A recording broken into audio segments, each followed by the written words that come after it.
ইনস্টাগ্রামে অধিনায়ককে আনফলো করেছেন শামীম। দুজনের এমন কাণ্ডে তাদের পেশাদারিত্ব নিয়ে উঠেছে প্রশ্ন। মুখোমুখি লিটন দাস ও শামীম পাটোয়ারি জাতীয় দলের সতীর্থ হলেও ২২ গজের বাইরে এখন স্পষ্ট দুজনার বৈরিতা। ঘটনার সূত্রপাত সোমবার ওয়েস্ট ইন্ডিজের বিপক্ষে প্রথম টি-20-র পর চট্টগ্রামের ১৬ রানে ম্যাচ হেরে শামীমের দায়িত্ব জ্ঞানহীন ব্যাটিং নিয়ে প্রকাশ্যে সমালোচনা করেন অধিনায়ক লিটন। শামীমের ব্যাটিংয়ে আমি খুবই হতাশ হয়েছি।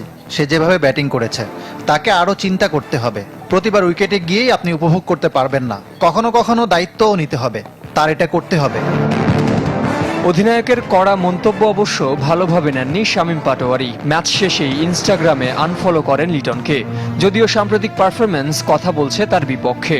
শেষ ৪ টি-20-তে করেছেন মাত্র ৩৪ রান, দুটিতে শূন্য। তার চেয়েও গুরুত্বপূর্ণ তার দৃষ্টিকটু আউট। প্রশ্ন উঠেছে লিটনের বক্তব্য নিয়েও। সিরিজ চলাকালে অফ ফর্মে থাকা একজন ক্রিকেটারকে আগলে রাখার পরিবর্তে এভাবে চিহ্নিত করে সমালোচনা কতটা যৌক্তিক, সেই প্রশ্ন তুলছেন কেউ কেউ। সিরিজ চলাকালে দুই ক্রিকেটারের এমন আচরণ কতটা পেশাদার, আছে এমন প্রশ্ন।